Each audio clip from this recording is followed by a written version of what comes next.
திராவிடர் இயக்கம் தமிழுக்கு செய்தது என்ன? இது எத்தனை சொற்பொழிவானாலும் பேசலாம். முதலில் தந்தை பெரியார் என்ன செய்தார், பேரறிஞர் அண்ணா என்ன செய்தார், முத்தமிழறிஞர் கலைஞர் என்ன செய்தார், பாவேந்தர் புரட்சி கவிஞர் என்ன செய்தார் என்று ஒன்றொன்றாக பட்டியல் போட்டு கொண்டு போகலாம். ஒவ்வொருவரை பற்றியும் ஒவ்வொரு பொழிவு நிகழ்த்தலாம். ஆனாலும் கூடிய வரையில் நான் முந்தி மாதிரி ஒரே நிகழ்வில் நிறுத்தாமல் தொடர்ச்சியை அடுத்த சொற்பொழிவில் சொல்லுகிறேன். தமிழை பற்றி புரட்சி கவிஞர் சொல்லுகிறார். கனியின் சுளையும், அது பாட்டை நான் சொல்லலை, பாட்டின் பொருளை சொல்லுகிறேன். கனியின் சுளையும், கரும்பின் சாறும், பாகின் சுவையும், பசுவின் பாலும், இளநீரும் இனிமையானவைதாம். ஆனால் என் தாய்மொழியாகிய தமிழ் இருக்கிறதே, அது என்னுடைய உயிருக்கு மேலானதாகும்.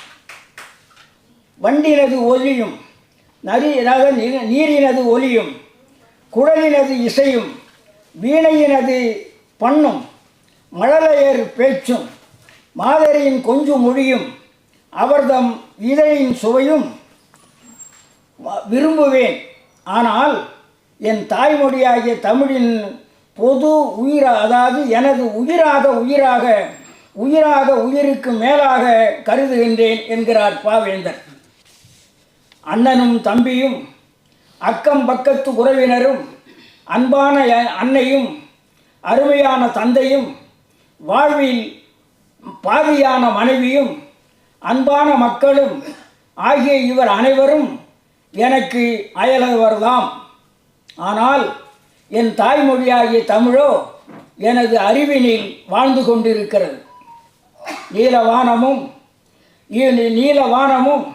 வெண்ணிலவும் காலை கதிரவனும் நல்ல மலைகளின் காட்சியும் இயற்கையை பற்றியே பாடிக்கொண்டிருக்கின்ற கவிஞர்கள் என் தாய்மொழியாகிய தமிழ் மொழியின் தரத்தினை பாடுதல் வேண்டும். செந்நெல்லின் சோறும், பசுனையின் கரியும் வகையும், கூலங்களான முதிரையும், கட்டி தயிரும், மிளகினது சாறும், இனிமையான கிழங்கின் வகையும், இனிக்கின்ற அப்பமும் ஆகிய இவ் அனைத்தும் உன்னையும் உனது உடம்பையும் வளர்ப்பன. ஆனால் என் தாய்மொழியாகிய தமிழ் இருக்கின்றதே, அது தமிழனாகிய உன்னுடைய உயிரையும் உணர்வையும் வளர்ப்பதாகும் என்று புரட்சி கவிஞர் பாவேந்தர் பாரதிதாசன் கூறியிருக்கின்றார். அடுத்து தந்தை பெரியார் பிறக்காமல் இருந்தால் என்ன ஆகும் என்று புலவர் குழந்தை ராவணகாவியம் பாடிய புலவர் குழந்தை சொல்லுகிறார். பெரியார் பிறக்காமல் இருந்தால் தமிழர், தமிழ்நாடு, தமிழ் மொழி, தமிழ் பண்பாடு, தமிழ் ஆட்சி, தமிழ் இனம், தமிழ் நாகரிகம் எல்லாம் என்னும் உணர்ச்சி எல்லாம் தமிழ் மக்களுக்கு தோன்றி இருக்கவே இருக்காது. தமிழ் வாழ்க என்னும் நெஞ்ச துணிவு வந்திருக்காது. அந்த எண்ணமே ஒருவருக்கும் உருவாகி இருக்காது. தமிழ் முதன்மொழி ஆனதற்கு மாறாக அது தனது பெயரையே மறந்திருக்கும். தமிழ் பண்பாட்டை ஆரிய பண்பாடு ஏப்பம் விட்டு இருக்கும் என்று சொல்லுகிறார் புலவர் குழந்தை அவர்கள். இதுதான் நடந்திருக்கும். பெரியார் இல்லையானால் உண்மையிலேயே ஒரு பாப்பாம் பேசலாம் தமிழ் பெரியாரை பற்றி குறை சொல்கிறதுக்கு. நாம் தமிழர்னு சொல்லிட்டு பேசலாம் பாருங்க. இதை விட கொடுமை வேறு எதுவுமே இருக்காது. நாம் தமிழர் என்று சொல்லுவதற்கே மூல காரணம் தந்தை பெரியார் தான். அதையே மறந்துவிட்டு பேசுகிறார்கள். தமிழ் பெரியாரை பற்றி தமிழ் புலவருக்கு அப்பாதுரையார் பன்மொழி புலவருக்கு அப்பாதுரையார் சொல்லுகிறார். தமிழர் உண்மையிலேயே தமிழராய் தனித்தமிழராய் உலகில் பிறருடன் ஒப்புரிமை கொள்ள துணிவர், தன்னாட்சி புரிவர். அது அறிவாட்சியில், அன்பு கலையாட்சியில் முனைவர் என்பதற்கு அவர் வாழ்க்கையின் வெற்றி ஓர் வழிகாட்டியும் நற்குறியும் தந்தை பெரியாரே ஆவார் என்று பன்மொழி புலவருக்கு அப்பாதுரையார் சொல்லுகிறார். காசியில் தமிழ் சங்கம் ஒன்று ஏற்படுத்திக்கிட்டு உண்மையிலே காசியில் கொண்டு போய் தமிழை நிறுத்தினவர் குமரகுருவர். நம்ம தமிழ்நாட்டை சேர்ந்த குமரகுருவர் தான் முதல்ல கொண்டு போய் அங்கே காசியிலே அமைத்தவர். அந்த செய்தி உங்களுக்கு நான் சொல்லியிருக்கிறேன் ஏற்கனவே. குமரகுருவரர் தான் மீனாட்சி அம்மை பிள்ளைத்தமிழ் முதல்ல பிள்ளைத்தமிழ் பாடியவர் அவர்தான். அப்படி பாடியவர் அங்கே போய் காசியிலே ஒரு மடத்தை நிறுவி தமிழை கொண்டு போய் வடநாட்டில் முதலிலே அறிமுகப்படுத்தியவர் நம்முடைய குமரகுருவரர். இவனுங்க அங்கே காசியில் ஒரு தமிழ் சங்கத்தை வச்சுக்கிட்டு கொள்ளை அடிச்சுக்கிட்டு என்னென்னமோ பேசிக்கொண்டு இருக்கிறார்கள். தமிழ் சங்கம் ஒன்றினையை நிறுவி கோடிக்கணக்கில் பணத்தை கூட்டி செலவழித்து பார்த்தீர்களா, அப்பொழுதும் மரத்தமிழன் மாறவே இல்லை என்பதனை அறிந்து கொண்டு நேரடியாக திணிக்க வேண்டும் இந்தியை என்று போர்க்கொடி தூக்கி கொண்டிருக்கின்றனர் பொல்லாத வடவன். வடக்கு வாடை என்று வாட்டும் தெற்கு தென்றல் தேனென்ன இனிக்கும் என்பதால் தமிழன் என்றோ உணர்ந்தவன் ஏமாற மாட்டான், எலியை கண்டு புலியா பயப்படும். தமிழன் வடவனை மதிப்பதில்லை, ஆமாம் சாமி போடுவதில்லை. இப்பொழுது ஒரு காலத்தில் போட்டு கொண்டிருந்தான். தந்தை பெரியாரால் உணர்ச்சி பெற்ற தமிழன் இன்றைக்கு ஆமாம் சாமி போடுவதில்லை. தமிழன் வடவனை மதிப்பதில்லை, ஆமாம் சாமி போடுவதில்லை. கால் கையை பிடிப்பதில்லை, தலைவணங்கி நிற்பதில்லை, தலையிமிழ்ந்து நிற்கிறான் தந்தை பெரியாரால். திராவிடர் இயக்க சாதனையால் தமிழன் அதாவது அறிவு பெற்று விட்டான், ஆற்றல் அடைந்து விட்டான், துணிவு பெற்று விட்டான். ஏன், எதற்கு என்று, எப்படி என்று கேட்பதற்கு தொடங்கிவிட்டான். பார்ப்பானையோ பனியாவையோ வடக்கே இருந்து வருகின்ற மதிப்பில்லாதவனை மதிப்பதில்லை, பாராட்டி அவனை பாராட்டி பாடுவது இல்லை. இந்தியை தமிழ்நாட்டவனால் அதாவது மராட்டிய மொழி பேசுவோரே நிறைந்து போய்விட்டனர். இங்கு தமிழ்நாடு இன்னும் கொஞ்ச நாள் போனால் இதுவே வடநாடாக மாறினாலும் மாறலாம். தமிழில் மீறினால் தீட்டு. ஏன் திராவிட இயக்கம் தோன்றியது? ஏன் பெரியார் தோன்றினார்? ஏன் பெரியார் தமிழர்களை மீட்க வேண்டும் என்று கருதினார்? அதற்கு பல காரணங்கள். அதிலே ஒரு காரணம், காஞ்சிபுரத்திலிருந்து அதாவது சங்கராச்சாரியார் வடலூர் வள்ளலார் காலத்திலேயே ஒரு சங்கராச்சாரியார் இருந்தார். அவர் வடலூர் வள்ளலார் சமஸ்கிருதமும் படித்தவர், நன்றாக தெரிந்தவர், தெளிவு பெற்றவர், தமிழும் கற்றவர்.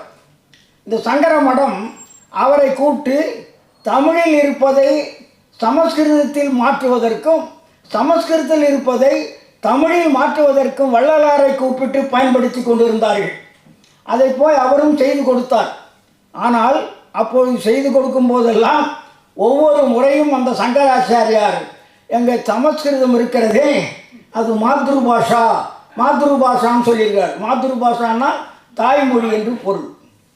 அதை கூட அவர் தாய்மொழின்னு சொல்லலை, மாத்ருபாஷான்னு சொல்லியிருக்கார். அப்படி தாய்மொழி என்று பல முறை கேட்டு இவருக்கு சலித்து போய் ஒரு நாள் சொன்னார், ஆமாம் உங்கள் சமஸ்கிருதம் தாய்மொழி தான், எங்கள் தமிழ் இருக்கிறதே அது தந்தை மொழி என்று அடித்தார். இப்படி இந்த மாதிரியான சூழ்நிலை தான் நம்முடைய பெரியார் தோன்றுவதற்கு பெரும் காரணமாக இருந்தது. தமிழை அழிவுபடுத்திய அவர் மட்டுமல்ல, பெரியவாள் ஆட்சி மொழி காவலர். இப்போ மூணாவது ஒரு பெரிய வாழ், இப்போ சின்ன வாழ் நடுவாழெல்லாம் இருக்கு. பெரிய வாழும் போச்சு, நடுவாழும் போச்சு, சின்ன வாழ் ஒன்று போயிருக்கு. அந்த பெரிய வாழ் இருக்கும்போது ஆட்சி மொழி காவலர் கி ராமலிங்கனார் என்று ஒரு தமிழறிஞர் இருந்தார். அந்த ஆட்சி மொழி காவலர் கி ராமலிங்கனார் காஞ்சிபுரத்திலே ஆணையராக இருந்தார், உணவு வழங்குகின்ற ஆணையராக இருந்தார். அப்பொழுது இந்த உணவு வழங்குவது 1971 அட்டை, ஒவ்வொரு வீட்டுக்கும் அட்டை கொடுத்தார்கள். அப்படி கொடுக்கும்போது சங்கர மடத்தில் இருந்து ஆயிரக்கணக்கான பசுக்கள் இருப்பதாக அங்கே கணக்கு கொடுத்திருக்கிறார்கள். அதனை ஆய்வு செய்வதற்கு சாதாரண ஆள், என்ன சங்கர மடமாக இருக்கிறதுனால சாதாரண ஆள் அனுப்பக்கூடாதுன்னு ஆணையரே அனுப்பியிருக்கிறார்கள். ஆணையர் போயிருக்கிறார். போனால் அவர் பெரிய வாள் அங்கே உட்காந்துருக்கார். நடுவில் ஒரு வாழை உட்கார வச்சிட்டாங்க. அது வாள் இல்லை, வாழை உட்கார வச்சாங்க. இவரை எங்கே உட்கார வச்சுருக்காங்க. அவர் சமஸ்கிருதத்தில் பெரியவாள் அந்த நடுவில் இருக்கிறவர்கிட்ட சொல்கிறாரு, அவர் தமிழில் இவர்கிட்ட சொல்கிறார். இந்த மாதிரி 1 மணி நேரம் அந்த ஆய்வு முடிந்திருக்கிறது. இவர் எழுந்து வரும்போது ராமலிங்கனார் நினைக்கிறார், நமக்கும் நல்லா தமிழ் தெரியும், நடுவில் உட்காந்தவனுக்கும் தமிழ் தெரியும், அந்த சங்கராச்சாரியாருக்கும் தமிழ் தெரியும். ஏன் அவர் சமஸ்கிருதத்தில் இவர்கிட்ட பேசினார், இவர் ஏன் தமிழில் நம்மக்கிட்ட பேசினார், இதை தெரிந்து கொள்ள வேண்டும் என்று அந்த நடுவில் உட்கார்ந்து கொண்டு சொன்னவனை கூப்பிட்டுருக்கார். ஆமையா, அவருக்கும் தமிழ் தெரியும், உனக்கும் தமிழ் தெரியும், எனக்கும் தமிழ் தெரியும், ஏன் அவர் தமிழில் பேசினா என்னான்னு. இன்றைக்கி அவர் அதாவது உபவாசம் இருக்கிறார், அதாவது நோன்பு இருக்கிறாரு. அதனால் அவர் நீச பாஷையில் பேச மாட்டார். அதனால் உயர்ந்த தேவ பாஷை இருக்குது பாருங்க சமஸ்கிருதத்தில், அதில் அவர் பேசினார். அதனால் நீச பாஷையில் நான் உங்ககிட்ட சொன்னேன், நீ ஒரு நீசம் இல்லையான்னு இருக்கார். அவருடைய வாழ்க்கை வரலாற்றில் ராமலிங்கனார் தன்னுடைய வாழ்க்கை வரலாற்றில் இந்த செய்தியை பதிவு செய்திருக்கிறார். இதே போன்ற செய்திகள் தான் நமக்கு உண்மையிலேயே உவே சாமிநாதரை பற்றி நான் தனியாகவே ஒரு சொற்பொழிவு நிகழ்த்தியிருக்கிறேன். அது ஒரு தொடர் சொற்பொழிவு இருக்கிறது. உவே சாமிநாதரை பற்றி இன்றைக்கி நம்ம ஆளுங்களே கூத்து போட்டுன்னு இருக்காங்க. உவே சாமிநாதையர் தமிழுக்கு என்ன கேடு செய்தார், தமிழருக்கு என்ன கேடு செய்தார், தமிழை எப்படி மதித்தார் என்பதற்கு ஆயிரக்கணக்கான செய்திகள் இருக்கின்றன. அவ்வளவும் ஒரு நூலாக வரப்போகிறது. அவர் ஒன்று செய்கிறாரு. அந்த ஒரு ஐயர் ஒரு திருமணத்துக்கு போயிட்டு வந்துட்டார். அவர் இவர்கிட்ட சொல்கிறார், நான் இது மாதிரி ஒரு கல்யாணத்துக்கு போனேன், அங்கே சாப்பிட்டேன்னு சொல்லியிருக்காரு. ஏய், அது சூத்திர பாஷடா, அதில் பேசாத, போஜனம் பண்ணேன்னு சொல்லு. இவர் தமிழுக்கு செய்தவராம். யார்? உவேசா. சாப்பிட்டேன்னு சொல்வது சூத்திர பாஷை, அதை போஜனம் பண்ணேன்னு சொல்கிறது தான் அது ஆரிய பாஷை, அதில் பேசணும்னு சொல்லியிருக்கிறார். அதே மாதிரி பாரதியார் என்ன செய்தார்ன்றதை நான் ஏற்கனவே சொல்லிட்டேன். அடுத்து புறநானூற்றை பதிப்பிக்கும் போது அதில் அவர் இனத்துக்கு பாதுகாப்பு தேடிக்கொண்டார். பாரதியாருடைய கவிதையை வீசி எறிந்தவர் யார்? நீ இனத்துரோகின்னு சொன்னவர். பாரதியாரை இனத்துரோகி என்று சொன்னவர் உவே சாமிநாதையர். இனத்துரோகின்னா யார் சொல்லுங்கப்பா, நமக்கு யார் அவர்? உவே சாமிநாதையர் பாரதியாரை இனத்துரோகின்னு சொல்கிறாருன்னாக்கா அப்போ உவே சாமிநாதையர் நமக்கு யார்? இனத்துரோகி. இதை நாம் வைத்துக்கொள்ள வேண்டும். அடுத்து அதே மாதிரி தமிழ் இங்கே தமிழ்நாட்டில் தமிழை அந்த ஆரியர்கள் இருக்கிறார்களே, அவங்க எப்போ 2000 சில்லற பேர் பேசுகிறாங்கன்னு ஒரு கணக்கு கொடுத்துருக்குறாங்க. ஒரு காலத்தில் 500 பேர் தான் பேசியிருக்காங்க.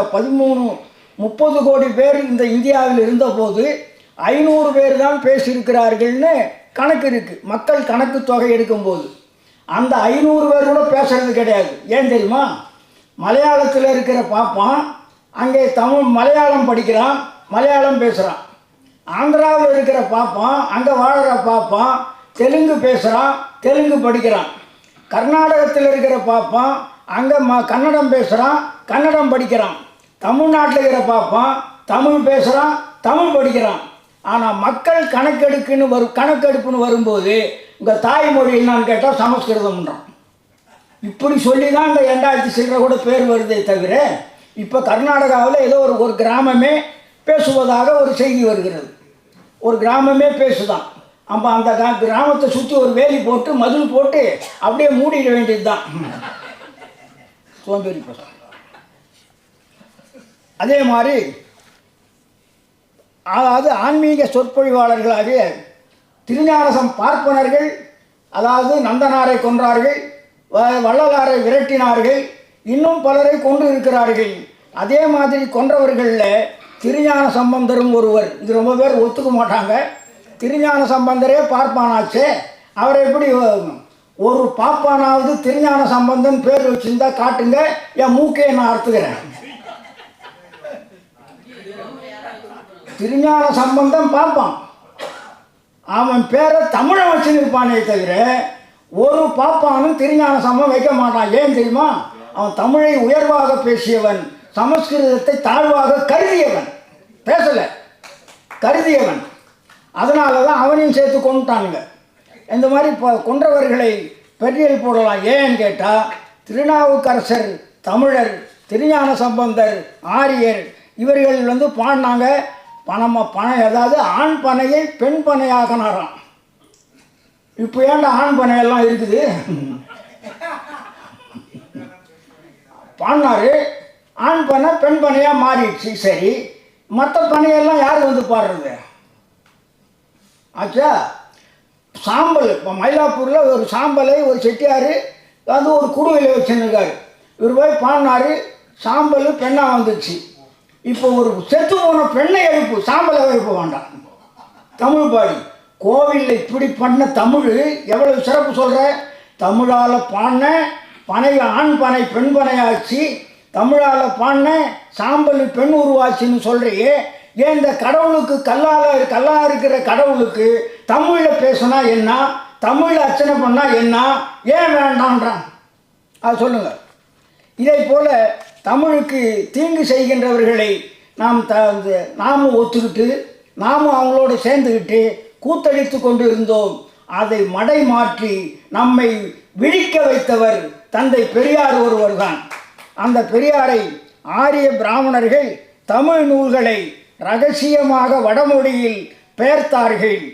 அதன் பின்னர் வடமொழி நூல்தான் அசல் நூல், தமிழ் நூல் மொழிபெயர்ப்பு நூல் என்று தோற்றத்தை மக்கள் மத்தியில் ஏற்படுத்தவே என்று சொல்கிறது யார் தெரியுமா? அவன் ஒரு பார்ப்பான். பரிதிமாறு கலைஞர் தான் சொல்லுகிறார், ஓலைச்சுவடிகளிலே தமிழ் ஓலைச்சுவடிகளை எடுத்து சமஸ்கிருதத்தில் மொழிபெயர்த்து கொண்டு தமிழ் ஓலைச்சுவடிகளை கொளித்து விட்டார்கள் என்று சொல்லுவதே பரிதிமார் கலைஞர் என்கின்ற சூரிய நாராயண சாஸ்திரி தான்.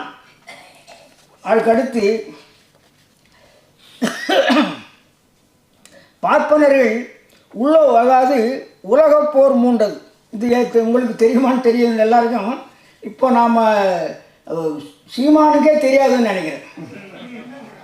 அதாவது உலகப்போர் மூண்ட போது இந்தியாவில் இருக்கும் பார்ப்பனர்கள் பிரிட்டனுக்கு எதிராக இருந்தனர்.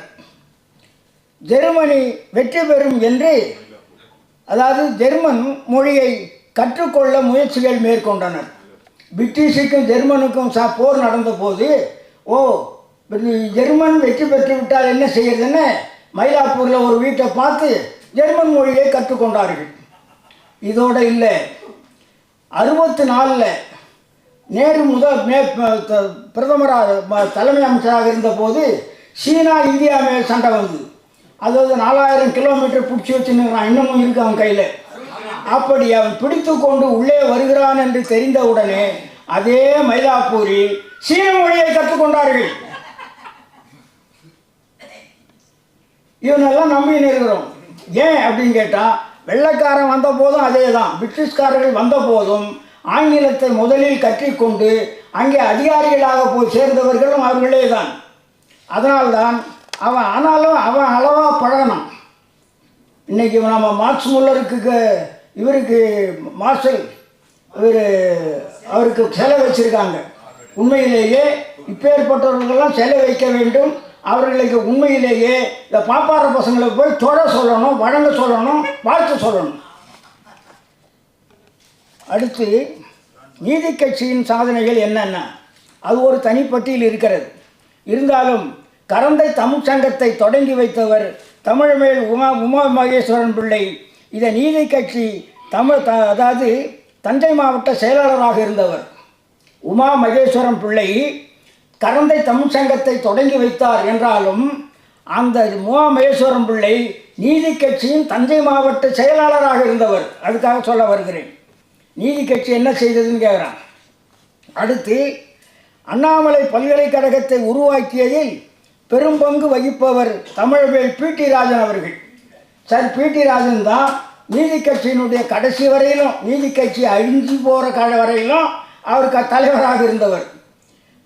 பெரியார் அந்த கடைசி மாநாடுக்கு கூப்பிட்றாரு போய் பிடி ராஜன் பெரியாரை. ஏயா, நான் தான் திராவிட கழகம்னு ஒன்று தொடங்கியாச்சு, அப்புறம் என்ன நீதி கட்சி போயானார். அப்பேற்பட்ட அந்த தமிழ் வளர்ச்சிக்கு பாடுபட்டவர்களிலே நீதி கட்சிக்காரர்கள் என்னென்ன செய்கிறார் என்று தனிப்பட்டியலாகவும் தனிப்பொழிவாகவும் தருகிறேன். நீதி கட்சியின் சாதனைகளில் மருத்துவராவதற்கு கூட சமஸ்கிருதம் படிக்க வேண்டும். வெள்ளைக்காரன் கூட இருந்தது. வெள்ளைக்காரன் வந்தும் ஏற்கனவே தமிழ் படிக்க போனாலும் தமிழ் வித்வான் என்று தேர்வு பெறுவதற்கும் அதில் பாதி மதிப்பெண் சமஸ்கிருதம் படித்தால்தான் பட்டம், இல்லைன்னா கிடையாது. சரி, தமிழை படிக்கிறதுக்கு மொழிக்கு பரவாயில்ல, பரவாயில்லன்னு வச்சுக்கலாம். அதனால்தான் பாவலர் சோமசுந்தரமாக இருந்தாலும் சரி, வள்ளலாராக இருந்தாலும் சரி, தமிழ் படித்த அத்தனை பேரும் சமஸ்கிருதம் படித்திருந்தார்கள். அதுதான் காரணம். அல்ல சிலர் இப்போ தமிழ் பற்றோடு இருந்தார்கள், சிலர் அந்த சமஸ்கிருத பற்றுக்கு மாறினார்கள். அதில் ஒரு இவர் நம்ம இவர் இருக்கார்ல, அந்த மருத்துவமனை இருக்க, அது என்னது, ஓமந்தூராருடைய அண்ணன் மகன் ஒருத்தன். அவன் மருத்துவத்துக்கு படிச்சுட்டு வேலைக்கு திண்டாடுறான். அவன் அப்போ நீதி கட்சி ஆட்சி நடக்கிறது. அவன் போய் அவர்கிட்ட ஓமந்தூரார்கிட்ட சொல்கிறாரு. ஓமந்தூரார் பனகல் அரசர்கிட்ட சொல்கிறாரு. பனகல் அரசர் அவருக்கு பரிந்துரை பண்ணுறாரு. கடைசியில் அவருக்கு மருத்துவர் பணி கிடைக்கல, வந்து நிற்கிறாரு. என்னான்னு கேட்டால் அவருக்கு சமஸ்கிருதம் படிக்கலை, அதனால் அவர்களுக்கு வேலை கொடுக்கலன்னு. ஏயா மருத்துவர் ஆவதற்கு சமஸ்கிருதம் படிக்கணுமா? எல்லா தமிழ் சமஸ்கிருதம்னா பனகல் அரசர் தான் அதாவது தமிழ் படித்த சமஸ்கிருதம் படித்தாதான் மருத்துவர் வேலைன்றதை தூக்கி வீசி எறிஞ்சார். கட்சியில் அவன் தெலுங்கனான். அவன் ஒருத்தர் சொல்கிறார், அவன் பனகல் அரசர் தெலுங்கராக இருந்தான்னா, வெங்காயமாக இருந்தான்னா, சமஸ்கிருதத்தை தூக்கி குப்பையில் போட்டாங்க. அன்றைக்கு ஒழிக்கப்பட்டது.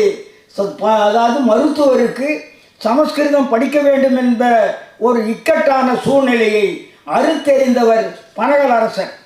அதுக்கடுத்து பாருங்கள், நீதி கட்சி என்ன செஞ்சதுன்னா, சென்னை பல்கலைக்கழகத்தில் 1925ஆம் ஆண்டு வரை சமஸ்கிருதத்தை ஒரு பாடமாக எழுதி படிக்காமல் தமிழ் வித்வான் அல்லது புலவர் படிக்கவே முடியாது.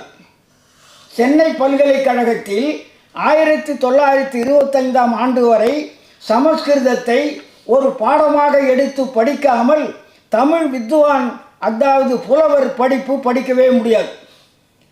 நீதி கட்சி ஆட்சிதான் 1925இல் தமிழ் மொழிக்கு விடுதலை வாங்கி கொடுத்தது, சமஸ்கிருதத்தை ஒழித்து கட்டியது. திராவிட முன்னேற்ற கழக ஆட்சி, முத்தமிழறிஞர் கலைஞர் வந்தார். அவர் இடத்துல ஒரு கோரிக்கை வைக்கிறாங்க.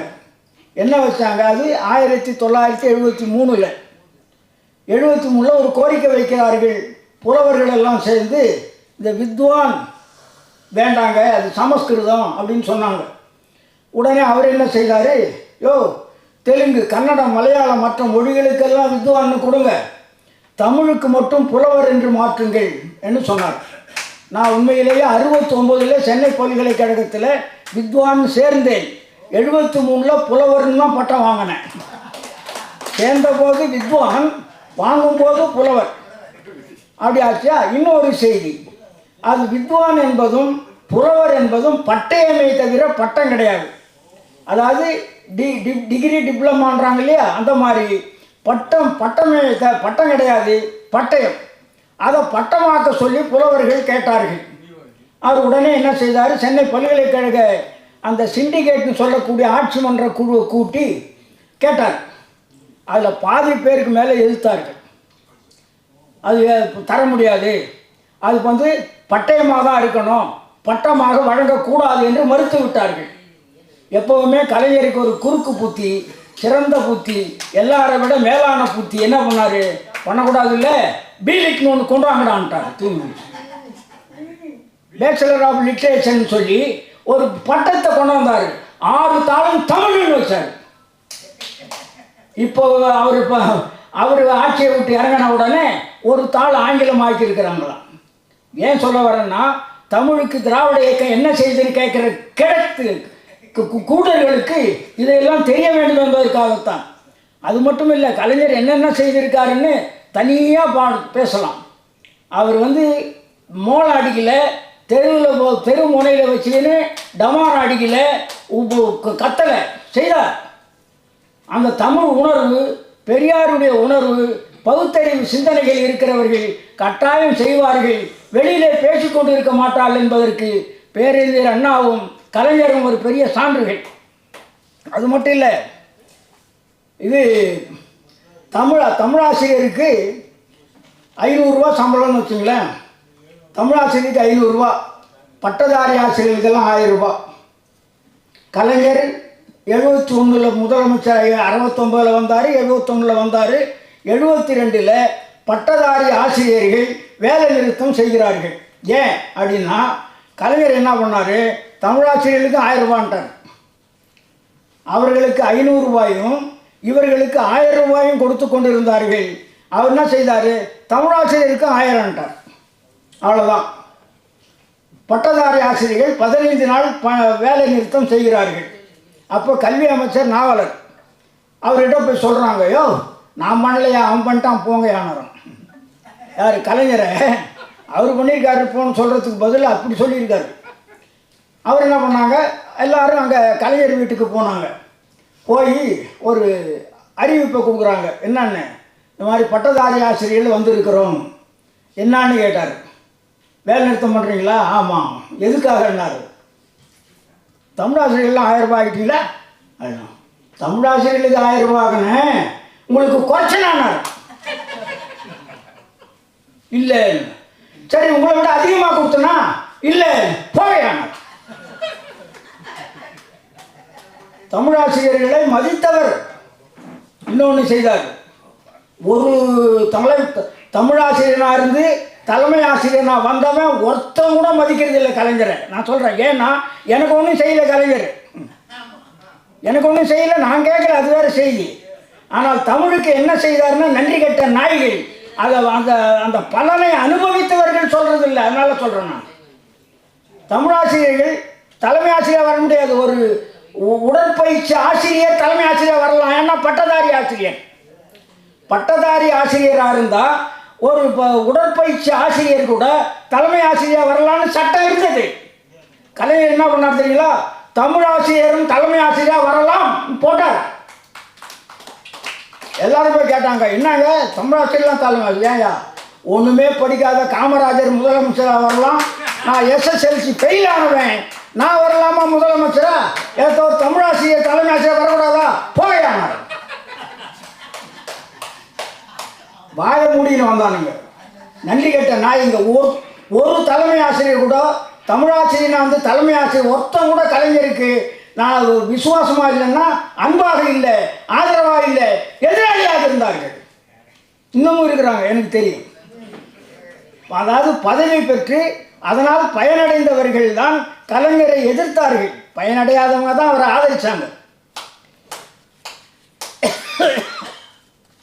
1917ஆம் ஆண்டிலேயே இந்தியையும் சமஸ்கிருதத்தையும் எதிர்த்தது நீதி கட்சி. 1917ஆம் ஆண்டிலேயே நீதி கட்சி சமஸ்கிருதத்தை எதிர்த்தது, தமிழை ஆதரித்தது. நினைவு வைத்துக் கொள்ளுங்கள்.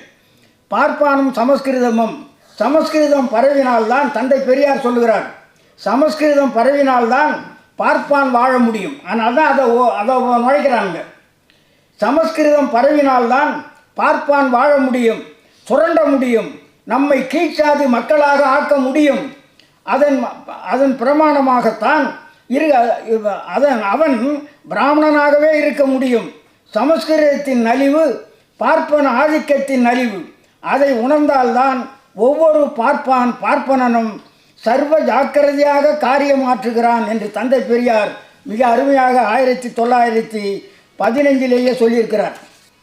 அதற்கடுத்து பாருங்கள், தந்தை பெரியார் பற்றி, தமிழ் மொழியை பாதுகாத்தவர்கள் உடைய கடமையாகும். தமிழ் மொழியை பாதுகாப்பது நமது கடமையாகும்.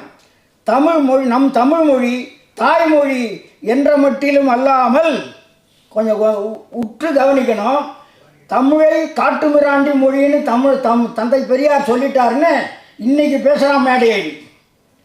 இன்றைக்கி பேசுகிறான். இது எத்தனையோ நாளாக பேசியாச்சு, எத்தனையோ தடவை அதுக்கு பதில் சொல்லியாச்சு. அப்போ கூட அவன் நான் பிடிச்ச முயலுக்கு 3 கால் தான் கத்தி கிடக்கிறான். நம் தாய்மொழி என்ற மட்டிலும் அல்லாமல் அவரை என்ன சொல்கிறான், கன்னடக்காரன்றான். அவர் தமிழ் மொழி தாய்மொழின்றார். இவர் எப்படிடா கன்னடக்காரர் ஆவார்? கொஞ்சம் பேசுகிறவங்களாம் சிந்திக்க வேண்டாம். தமிழ் மொழி நம் தாய்மொழின்றார்.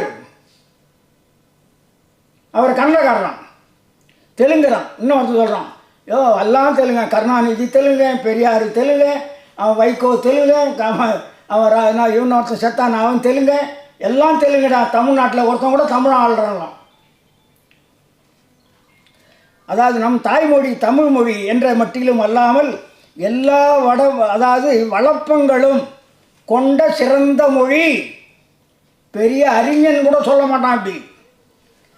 சிறந்த மொழி, இந்தியாவிலேயே பழமை வாய்ந்த பண்பட்ட மொழியாகும் பெரியார். மொழி உணர்ச்சி இல்லாதவர்க்கு நாட்டு உணர்ச்சியோ நாட்டு நினைவோ எப்படி வரும்? நம் பிற்கால சந்ததியாவது சிறிது நாட்டு உணர்ச்சி ஏற்படும்படி செய்ய வேண்டும். மொழி உணர்ச்சி சிறிதாவது இருந்தால்தான் முடியும். மேலும் சமுதாய இன உணர்ச்சி சிறிதாவது இருக்க வேண்டுமானாலும் மொழி உணர்ச்சி இருந்தால்தான் முடியும். நமது மேலாண்மைக்கு, நமது தகுதிக்கு, நமது முற்போக்கு சிந்தனைக்கு ஏற்ற மொழி தமிழை விட வேறு மொழி இல்லை. மேலான ஒரு மொழி இந்நாட்டில் இல்லை என்பதற்காகவே தமிழ் மொழியை விரும்புகிறேன். தவிர அது அற்புத அதிசயங்களை விளைவிக்கக்கூடியது என்பதற்காக அல்ல. அற்புத சக்திகள் நிறைந்த மொழி என்று பிடிவாதம் செய்வது அப்படி அறியாமைதான். அது தமிழே அதாவது தமிழே மாண்பு கூட அல்ல, தமிழருடைய மாண்பு கூட அல்ல. தமிழில் அதிசயம், மந்திரம், சக்தி முதலிய சொற்களே தமிழில் இல்லை. என்ன அடிப்பார் பெரிய அறிஞர் சொல்கிறார் பாருங்க. அதாவது மந்திரம் என்ற சொல்லு, சக்தி என்ற சொல், மந்திரம் என்பது தொல்காப்பியத்தில் இருக்கு. மந்திரம் என்ற சொல்லும் சக்தி என்ற சொல்லும் அதிசயம் என்ற சொல்லெல்லாம் தமிழ் கிடையாது. முதலிய சொற்களே தமிழில் இல்லை. தமிழ் மொழியை முன்னேற்றம் செய்ய வேண்டும், அதன் வழி தமிழர்களை உயர்த்த வேண்டும் என்ற நோக்கத்தோடு அதாவது இந்த இதழில் எழுத்து சீர்திருத்தம் செய்தவன் நான். தமிழிலிருந்து எழுத்து சீர்திருத்தம் செய்தவர் அவர் யார்? அவர் தமிழுக்கு எதிரியான். தமிழுக்கு எழுத்து சீர்திருத்தம் ஏன் செஞ்சார்? எதிரியான் செய்வாரா? அதுக்கு அடுத்து தமிழ் மொழி எல்லா வளப்பலங்களையும் கொண்ட மொழி. தந்தை பெரியார் சொல்கிறார், நம் தமிழ் மொழி தாய்மொழி என்ற மட்டிலும் அல்லாமல் எல்லா வளப்பலங்களையும் கொண்ட சிறந்த மொழி. இந்தியாவிலேயே பழமை வாய்ந்த மொழி தமிழ் மொழி ஒன்று மட்டும்தான். வேறு மொழி எந்த மொழியும் பழமையான மொழி இல்லை. அனைத்தும் இவற்றில் தோன்றியவையே. விழுந்த இழுக்கல்லவா பரமசிவனுக்கு உகந்த பாஷை தமிழ் என்றால் வைணவனும் துலுக்கனும் தமிழை படிப்பதே கேவலம் அல்லவா, பாவம் அல்லவான்னு கேட்கிறார். பரமசிவனுக்கு உரியது மொழி. பரமசிவன் தான் உடுக்கையால் அடித்தாரான். உடுக்கையில் ஒரு ஒரு ஒரு பக்கம் அடித்தாராம் சமஸ்கிருதம் வந்து தான், ஒரு பக்கம் அடித்தாராம் தமிழ் வந்து தான். அப்புறம் ஹிந்தி, மராத்தி, குஜராத்தி, பெங்காலி எல்லாம் எந்த பக்கம் அடித்தார்? ஒரு பக்கம் அடித்தார் சமஸ்கிருதம் வந்தது, ஒரு பக்கம் அடித்தா தமிழ் வந்துடுச்சு. சரி, மீதி இருக்கிற 300 மொழிகள் எத்தனை பக்கம் அடித்தார்? இரவும் பகலும் அடிச்சுக்கிட்டே இருந்தாரா? என்ன போய் சொல்கிறாங்க பாருங்கள்.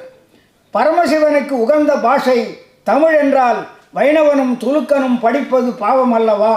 அப்படி இருந்தால் அன்றியும் அப்படி இருந்தால் பார்ப்பான் தமிழ் மொழியை அதாவது சூத்திர பாஷை என்றும் அதை காதால் கேட்பதே பாவம் என்றும் சொல்லுவானா என்று யோசித்து பாருங்கள் என்று தந்தை பெரியார் கேட்கிறார். அடுத்து தமிழ் இலக்கணத்துள் ஆரிய கொள்கையை புகுத்தியவர் நன்னூலார். யார் ஆராய்ச்சி பண்ணுறாங்க பாருங்கள். நான் பல மேடையில் சொல்லின்னு இருக்கிறேன். அதாவது நன்னூல் நன்னூலா ஒரு நூல் எழுதி நிற்கேன். நன்னூல் நன்னூலே கிடையாது. பேர் வச்சதே தப்பு. முதல்ல நன்னூல் மட்டும் நன்னூல்னா மீதியெல்லாம் கெட்ட நூலா? முதல்ல அதுவே தப்பு. அவன் தொல்காப்பியத்தை அப்படியே பலர் நூற்பாக்களை திருடிக்கின்னு எழுதினு இருக்கிறான். அது மட்டும் இல்லை, 5 எழுத்து சிறப்பெழுத்துன்னு சொன்னவர் நன்னூலார் தான். அதை வச்சிங்கன்னா அவன் திருவாரூர் சாமிநாத தேசிகர் 5 எழுத்தால் ஒரு பாடை அறையவும் நாணுவர் அறிவுடையோரே நானும் அக்தேன்றான். அறிவுடையோர் கேவலமாக பேசுவாங்க, நானும் அப்படி தான் பேசுகிறேன்னு யார் சொல்கிறான்? தமிழுக்கு இலக்கணம் எழுதுகிறான். தமிழுக்கு இலக்கணம் எழுதுகிற சாமிநாத தேசிகர் சொல்கிறான். அவனுக்கு எடுத்து கொடுத்தவர் யார் தெரியுமா? நன்னூலார், பவனந்தி முனிவர். பவனந்தி முனிவர் ஆரிய வருடி ஏதோ பார்ப்பானர்களுக்கு அடிமையாக இருந்ததுனால தான் எல்லா இடத்துலையும் இலக்கணம் கற்றுக்கொள்ள வேண்டும் என்று போய் சொன்னால் உடனே நன்னூல் வாங்கினுவான்னு சொன்னாங்களே தவிர எவனும் தொல்காப்பியத்தை கொண்டு வான்னு சொல்லவே இல்லை. தொல்காப்பியத்தை அறிமுகப்படுத்தவில்லை, தொல்காப்பியத்தை காட்டவே இல்லை. யாருக்கு? மார்க்ஸ் மூலருக்கு காட்டல, கால்டுவெலுக்கு காட்டல, எந்த தமிழறிஞனுக்கும் வெளிநாட்டிலிருந்து வந்தவனுக்கு தொல்காப்பியத்தை காட்டவே இல்லை. எல்லாம் மறைச்சானுங்க. ஆனால் அது என்ன ஆச்சு? கடைசியில் தெரிந்து கொண்டுதான் பலர் அதனை இப்பொழுதுதான், அதுவும் என்ன, முதல் நூல் நாம் பேசுகிறோம். பொள்ளாச்சி மகாலிங்கம் கிமு 7000 என்றாரு தொல்காப்பியம். அவர் வெள்ளைவாரனார் கிமு 1530 என்றார். அது 5320 ஆண்டுகளுக்கு, கிமு 5320 என்று வெள்ளைவாரனார் சொல்லுகிறார். நாம் இதை எடுத்துக்கலாம், அதை எடுத்துக்கலாம், இதை எடுத்துக்கலாம். ஆனால் இவர் சொல்லுகிறார், நம்ம நன்னூலார் எப்போ நன்னூல் வருது தெரியுங்களா? வெள்ளை அரசாங்கம் எந்த நூலையும் அச்சிடக்கூடாதுன்னு ஒரு ஆணை போட்டு வச்சிருந்தார்கள். அது 1812 தான் அந்த ஆணையை நீக்கினார்கள். நூலை தாளில் அச்சிடுவதற்கு 1812 தான் ஆணை வந்தது. அது முதல் நூல் திருக்குறள் அச்சாகிறது. அடுத்து 1835 நன்னூல் அச்சாகிறது, தொல்காப்பியம் அச்சாகலை. என்னாச்சு? தொல்காப்பியம் தானே முதல் நூல். தொல்காப்பியம் முதல் நூல், இலக்கணத்துக்கு முதல் நூல், தமிழுக்கு முதல் நூல், எல்லாம் அதுதான் நாம் எல்லாரும் பேசுகிறோம். ஆனால் அச்சானது 1835 நன்னூல் தான் அச்சாச்சே தவிர தொல்காப்பியம் இல்லை. தொல்காப்பியம் 1437, அதாவது 1847 தான் அச்சாகுது. இது 1835 எழுதாகுது. 12 ஆண்டுகள் கழிச்சு தான் தொல்காப்பியம் வச்சாது. அது இங்கேருந்து வரல, யாழ்ப்பாணத்திலேருந்து மகாலிங்க ஐயரும் மகாலிங்க ஐயரும் சீவை தாமோதரம் பிள்ளையும் தான் அச்சாக்குறாங்க. அது கூட தமிழ்நாட்டு ஆளுகள் இல்லை, தமிழர் தான். மகாலிங்க ஐயரும் சீவை தாமோதரம் பிள்ளையும் 1847 தான் அச்சிடுகிறார்கள். இதை பார்த்துங்க. அதனால தான் பிராமணர்கள், பார்ப்பனர்கள் தமிழ்நாட்டிலே பல பள்ளிகளில் அவர்கள்தான் தமிழாசிரியர்களாக இருந்தார்கள். நன்னூலைத்தான் சொல்லிக் கொடுத்தார்கள். நன்னூல் தான் இலக்கணம் என்றால் நன்னூல்னு ஆட்சியை தவிர தொல்காப்பியம் என்பதை மறைத்தார்கள், மறுத்தார்கள். தொல்காப்பியத்தை காட்டாமல் இருந்தார்கள். இப்பொழுதுதான் தொல்காப்பியத்தை தூக்கி கொண்டு நாம் ஆடுகிறோம். அதற்கு அடுத்து இன்னொன்று பாருங்கள். கட்டாயம் தேவை. யார்? தமிழ் பற்றி கட்டாயம் தேவை. தந்தை பெரியார் சொல்கிறார், ஒரு நாட்டில் பிறந்த மக்களுக்கு வேண்டப்படும் பற்றுகளுள் தலையாய பற்று மொழிப்பற்றேயாகும். நீ எந்த பற்று இருக்க இல்லையோ. ஆனால் அவர் என்ன சொன்னார் தெரியுங்களா? எனக்கு எந்த பற்றும் கிடையாதுன்னு சொன்னவர். எனக்கு மொழி பற்று கிடையாது, இனப்பற்று கிடையாது, சாதி பற்று கிடையாது, எதுவுமே கிடையாது. எனக்கு ஒரே ஒரு பற்று மனிதநேய பற்று தான் என்று சொன்னவர். அவர் நமக்கு சொல்கிறாரு மொழி பற்று வேணும்னு சொல்கிறார்.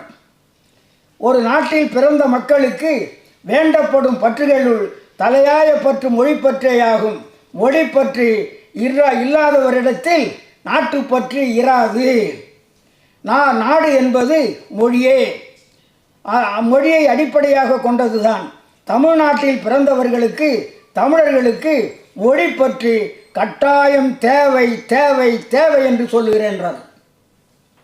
நமக்கு எல்லாருக்கும் மொழிப்பற்று முதல்ல வேணும். நீங்கள் நம்ம நாட்டை எடுத்துக்கொண்டால் கூட நீங்கள் அப்படி தான் நினைக்கணும்.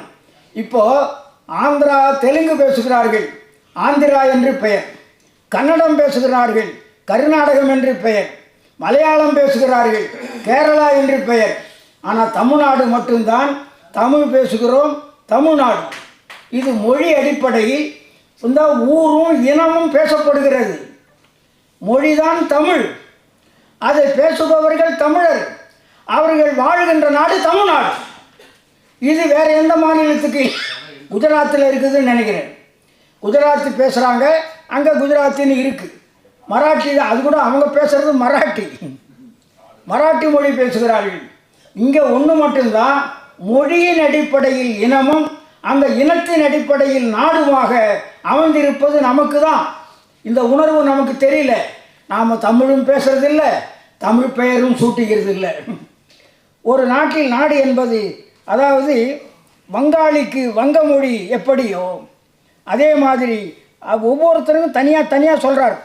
அதாவது வங்காளிக்கு வங்க மொழி எப்படியோ அவனுக்கு மொழி பற்று உண்டு, மராட்டியனுக்கு மராட்டி மொழி பற்று உண்டு, ஆந்திரனுக்கு தெலுங்கு மொழி பற்று உண்டு, அதாவது மலையாளிக்கு மலையாளி மொழி பற்று உண்டு. தமிழ் புலவர் தமிழ் புலமை மிகுந்தவர்கள் எத்தனை பேர் என்று கணக்கெடுத்தால் உண்மை வழங்கு போகும் தாய்மொழியில் பற்று இருக்கும் வரை தமிழர்கள் முன்னேறவும் தாய்மொழி பற்று இல்லாதவர்கள் தமிழ் மொழியில் பற்று இல்லாதவர்கள் தமிழ்நாடு முன்னேற்றம் அடையவே முடியாதுன்னு சொல்கிறார். இருக்கும் வரை தமிழர்கள் ஒருபோதும் முன்னேறவே மாட்டார்கள் என்று சொல்லுகிறார். அடுத்து சொல்லுகிறார், முதலாவதாக தமிழ் முன்னேற்றம் அடைந்து உலக பாஷை வரிசையில் அதுவும் ஒரு பாஷையாக இருக்க வேண்டுமானால் தமிழையும் மதத்தையும் பிரித்து விட வேண்டும். தமிழும் மதமும் இருக்கிறதுனால தாண்டா மதத்தை நோட்சிட்டு இருக்கிறான். முதல்ல மொழி வேற பிரிச்சுக்கோ, மதத்தை வேற பிரிச்சுக்கோ. சாதி எப்படி தனியாக இருக்குதோ அதை போல் மதத்தை பிரி, மொழியோட மதத்தை சேர்க்காதே. தமிழுக்கும் கடவுளுக்கும் உள்ள சம்பந்தத்தை கொஞ்சமாவது தள்ளி வைக்க வேண்டும் என்று 1936 குடியரசில் எழுதியிருக்கிறார். 1936. அதற்கடுத்து தந்தை பெரியார் சாமி சிதம்பரனார் சொல்கிறார், பெரியார் வீட்டு மொழி கன்னடமாயினும். யார் சொல்கிறது? தந்தை பெரியாருடைய வரலாற்றை தமிழர் தலைவர் என்று முதலாக தந்தை பெரியார் உயிரோடு இருக்கும்போதே எழுதியவர் சாமி சிதம்பரனார். அவர்கிட்டயே போய் காட்டி ஒப்புதல் வாங்கி வெளியிட்டவர். அந்த சாமி சிதம்பரனார் சொல்லுகிறார், பெரியார் வீட்டு மொழி கன்னடமாயினும் தமிழையே தாய்மொழியாக கொண்டிருப்பவர். சொல்கிறது யார்? சாமி சிதம்பரனார். இன்னும் பேசுகிறான், அவன் கன்னடன் அப்படின்னு பேசுகிறான் ஒருத்தன். நான் தமிழன் பேசுகிறேன். பெரியார் வீட்டு மொழி கன்னடமாயினும் தமிழையே தாய்மொழியாக கொண்டிருப்பவர், அளவு கடந்த தமிழ் பற்றுடையவர், தமிழ் மொழியை பேண வேண்டும் என்பதில் அவருக்கிண எவரும் இல்லை. சொல்கிறது யாரு? சாமி சிதம்பரனார் தமிழர் தலைவர் என்ற நூலிலேயே சொல்லியிருக்கிறார். அதுக்கடுத்து சொல்கிறார், புலவன் பொறுக்கி தின்ன வந்தவன் என்றார் தந்தை பெரியார். புலவன் பொறுக்கி தின்ன வந்தவன்னார். தான் அதனால் ஏன் காட்டுமிராண்டின்னு அவர் ஏன் காட்டுமிராண்டி மொழின்னு சொன்னார்ன்றதுக்கு அண்மையில் கூட கனிமொழி ரொம்ப அருமையாக விளக்கம் கொடுத்துருக்குறாங்க. ஏயா, அப்பா பிள்ளைய திட்டுறதுக்கும் மற்றவன் திட்டுறதுக்கும் வேறுபாடு இருக்குது. எங்கள் அப்பா எங்களை திட்டினார். ஏன்? நாங்கள் முன்னேறணுன்றதுக்காக, அதுக்காக திட்டினார் அப்படின்னு பேசியிருக்கு. ரொம்ப அருமையான விளக்கம். அதாவது புலவன் பொறுக்கி தின்ன இலக்கியங்களை காப்பது போல் பொது தொண்டு மக்களுக்கும் இப்போது பயனடைய தமிழை பயன்படுத்தி கொண்டு வெட்கமில்லாமல் தமிழை காக்கிறேன் என்கிறார்கள். தமிழை அவர்கள் காக்கவில்லை, பொறுக்கி தின்பதற்காக தமிழை காக்கிறேன் என்று சொல்லுகிறார்கள் சொல்கிறார். ஏன்னா அவரே சொல்லிட்டார். இவர் காட்டுமிராண்டி மொழின்னு சொன்னபோது எல்லா ஏடுகள்லையும் எழுதி பெரியாரை தாக்கினார்கள். கலைஞர் அதற்கு சரியான பதில் சொன்னார். ஏன் காட்டுமிராண்டி சொன்னார்னா, மனிதன் முதல்ல பேசின மொழி தமிழ் தான், அது அப்போ அவன் காட்டுவாசியாக இருந்தான், அதனால் அப்படி சொன்னார்னு சொன்னார். அப்புறம் பெரியாரே அதுக்கு தனியாக விளக்கம் கொடுத்துருக்காரு. நான் ஏன் சொன்னேன்னு தெரியுமா? நீங்கள் எடுக்குங்க, சங்ககால இலக்கியம் தவிர மற்ற எல்லா இலக்கியமும் தமிழை கடவுளை பாடுறதெல்லாம் மற்ற மொழியெல்லாம் எல்லாமே கடவுளை பற்றி பாடப்பட்டிருக்கிறதே தவிர எதுவுமே மனிதனுக்கு வேண்டியதை பாடவில்லை. அதனால தான் நான் அப்படி சொன்னேன்னு சொல்கிறேன். காட்டுமிராண்டி மொழின்னு ஏன் சொன்னேன்னா, மறுபடியும் பக்தி பக்தி பக்தி பக்தின்னு கடவுளை பற்றி பாடி வச்சிருக்கிறதே தவிர எவனாவது மனிதன் வாழ்வதற்கு பாடினார்களா? கடவுளை வாழ்த்துவதற்கு பாடினார்களே தவிர மனிதன் வாழ்வதற்கு பாடவில்லை. அதனால்தான் நான் அப்படி சொல்லியிருக்கிறார். அதாவது நமக்கு சமஸ்கிருத மொழி தொடர்பு மட்டும் கூடவே கூடாதுன்றார் தந்தை பெரியார். சொல்கிறார், எந்த மொழி பற்றி இருந்தாலும் இருக்கட்டும், சமஸ்கிருதம் மட்டும் கூடாதுன்றார். நமக்கு சமஸ்கிருத மொழி தொடர்பு மட்டும் கூடவே கூடாது. தமிழ் ஒன்றுதான். இன்று வரைக்கும் சமஸ்கிருத மொழி கலப்பை ஓரளவுக்காவது எதிர்த்து வந்திருக்கிறது. வேற்றுமொழி கலப்பின்றி தனித்து சிறப்புடன் வாழக்கூடிய தன்மையை தமிழ் பெற்றிருக்கிறது என்று, அதாவது மேனாட்டு மொழி வல்லுநர்கள் எடுத்து காட்டி உள்ளார்கள் என்று எழுத்துன்னு ஒரு நூல் எழுதியிருக்கார், மொழி ஆராய்ச்சின்னு ஒரு நூல் எழுதியிருக்கார். அவர் தமிழுக்கு என்ன செய்தார்னு ஐயா ஆசிரியர் ஒரு நூலையே தொகுத்து கொடுத்துருக்கிறார். இந்த முண்டம் பேசுகிற முண்டம் முதல்ல அதை வாங்கி படிச்சுட்டு பேசட்டும். அதுக்கு அடுத்து சொல்லுகிறார்,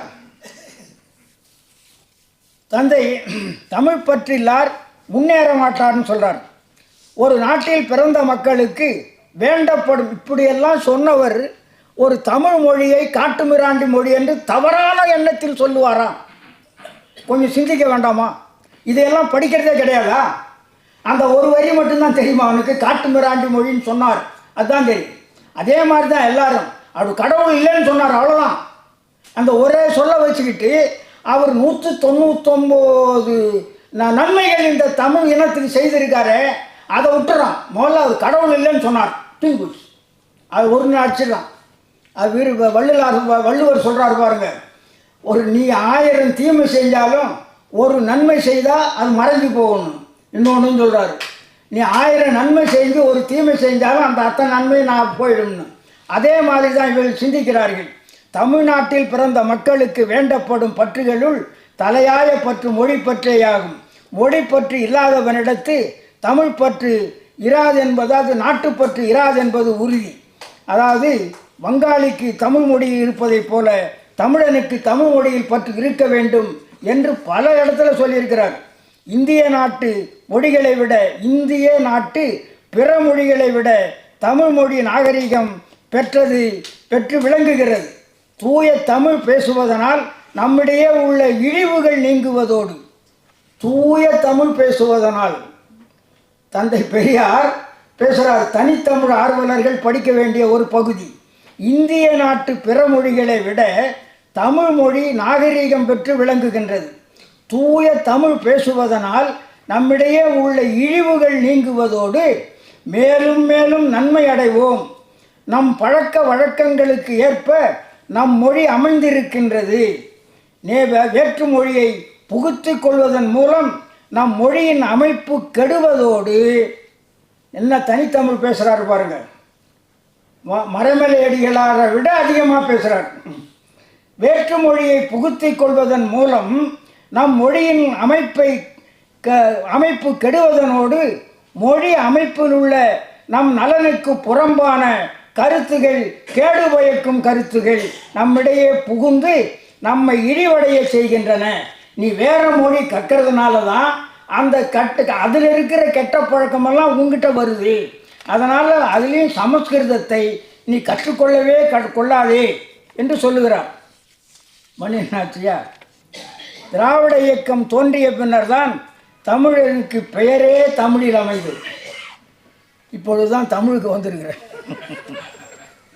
அடுத்து முதல்ல திராவிட இயக்கம் தோன்றிய பிறகுதான் தமிழன் தன் பெயரை மாற்றிக்கொண்டான். அதற்கு முன்னால் ஆரம்பத்தில் என்ன செய்தான்? கடவுள் நம்பிக்கையே இல்லாத போது மரத்தின் பெயரை அல்லது ஒரு இடத்தின் பெயரை அதனை சூட்டி கொண்டிருந்தார்கள். மரங்களின் பெயர், இயற்கையான பெயர்கள், அந்த இடத்தின் பெயர், திணையின் பெயர், இப்படித்தான் சூட்டி கொண்டிருந்தார்கள். பிறகு என்ன ஆச்சு? ஆன்மீக காலம் வந்த பிற்பாடு எல்லாரும் கடவுள் பெயரை சூட்டி கொண்டார்கள். கடவுள் பெயர்னா முருகேசன், வெங்கடேசன், ராமசாமி, இப்படியெல்லாம் மாற்றிக்கொண்டார்கள். ஏன்? அப்படி கூப்பிட்றதுனாலேயே புண்ணியம் வந்துருமா. கோவிலுக்கு போக வேண்டியதில்லை, கோபுரத்தை பார்க்க வேண்டியதில்லை, அர்ச்சனை செய்ய வேண்டியதில்லை, அங்கே போய் வீழ்ந்து கும்பிட வேண்டியதில்லை. இந்த பிள்ளைகளை கூப்பிட்றதுனாலேயே முருகா அப்படின்னா இவருக்கு அப்படியே கோடிக்கணக்கில் பணம் வந்து கொட்டிடும். அந்த பையனை முருகான்னு கூப்பிடும் போதே கோடிக்கணக்கில் வந்து கொட்டிடும். இன்னொருத்தனை ராமா அப்படின்னு கூப்பிட்டாருனாக்கா அப்படியே மலையை தூக்கின்னு ஓடி வந்துடுவார் ஆஞ்சநேயர் இவர் வீட்டுக்கு. இப்படி நினச்சிக்கிட்டு கடவுள் பேரை வச்சாங்க. சரி, அப்படி வச்சாரு. அந்த முருகன் தப்பு பண்ணிட்டான்னா அடியா சரிப்பாளன்னா யார? அந்த முருகனை தான். அந்த முருகனை தான் அடியா சரிப்பாளன்னா அடிச்சான். முருகனை அடிச்சானா? இதையெல்லாம் நீக்கியவர்கள் திராவிட இயக்கத்தவர்கள். கடவுள் பெயரையும் நீக்கினார்கள், சமஸ்கிருத பெயரையும் நீக்கினார்கள், தமிழ் பெயரை சூட்டினார்கள். என்ன ஆனார்? ராமையா அன்பழகன் ஆனார், நாவலர் நெடுஞ்செழியன் ஆனார். நெடுஞ்செழியன், இப்போ அன்பழகன், மதியழகன், வெற்றியழகன், இப்படி அழகன்களாக இந்த நாட்டில் தோன்றாங்க. இப்போ திராவிட இயக்கம் குறைஞ்சுதா? இப்போ மறுபடியும் தர்ஷு புஷ்னு ஆயிட்டாங்க. மறுபடியும் முருகேசன் என்ன ஆனா? கடவுள் பேர் தான் முருகேசன். என்ன ஆனாரு? முருகேஷ் ஆயிட்டார். முருகேசன் கிடையாது, இப்போ முருகேஷ். வெங்கடேசன் கிடையாது, இப்போ வெங்கடேஷ். ராமசாமி கிடையாது, ரமேஷ். குமேஷ், பகேஷ், நாகேஷ், கமேஷ், குமேஷ் தான். எல்லாம் தர்ஷு புஷ் தான். ஒருத்தன் கடவுள் பேரும் கிடையாது, தமிழ் பேரும் கிடையாது, சமஸ்கிருத பேரும் கிடையாது. ஏதோ ஒரு ஒலி தீர்ந்து போச்சு. இவன் சிரமப்பட்டு கல்யாணம் பண்ணுறான், சிரமப்பட்டு குழந்தைய பெற்றெடுத்துக்கிறான், கொண்டு போய் அவங்ககிட்ட பேர் வைடான்னா அவன் என்ன செய்கிறான்? தமிழில் எது முதல் எழுத்து வராதோ அதில் தான் பேர் வச்சோம். லலிதா, லட்சுமி, லதா, இதெல்லாம் தமிழில் வராது. போகிறவங்க முன்னால் வராது. அதே மாதிரி ரம்யா, ராமா, லக்குமி, லட்சுமி, அது எது தமிழில் வராதோ அதையெல்லாம் வச்சு அனுப்பிச்சானுங்க. பெரியார் வந்து தோன்றிதான் அவர் பெயரை அவர் மாற்றிக்கலைன்னாலும் தமிழ் பெயரை சூட்டுவதற்கு மிக பெரிதாக இருந்தார்கள். இந்த தமிழ் பெயர் சூட்டுவதிலிருந்து அடுத்த பொழிவில் தொடங்குகிறேன். இந்த பொழிவை இதனோடு திராவிட இயக்கம் தமிழுக்கு என்ன செய்தது என்று கேட்கிற அந்த மேதாவிகள் திராவிடர் இயக்கம் என்ன செய்தது என்பதனை நூல்கள் வாயிலாக தந்தை பெரியார் மொழி ஆராய்ச்சி என்று ஒரு நூலும், நாம் தமிழ் மொழி என்று ஒரு நூலும் எழுதியிருக்கிறார். தமிழுக்கு என்ன செய்திருக்கிறார் என்பதனை ஐயா ஆசிரியர் அவர்கள் தந்தை பெரியார் தமிழுக்கு என்ன செய்தார் என்று ஒரு நூலையே தொகுத்து கொடுத்திருக்கிறார். இதையெல்லாம் வாங்கி படிங்கள், பிறகு மேடை ஏறி பேசுங்கள் என்று கூறி இதை கேட்டுக்கொண்டிருந்த அனைவருக்கும், இதனை நடத்திய அம்மையாருக்கும் நன்றி கூறி விடைபெறுகின்றேன். நன்றி, வணக்கம்.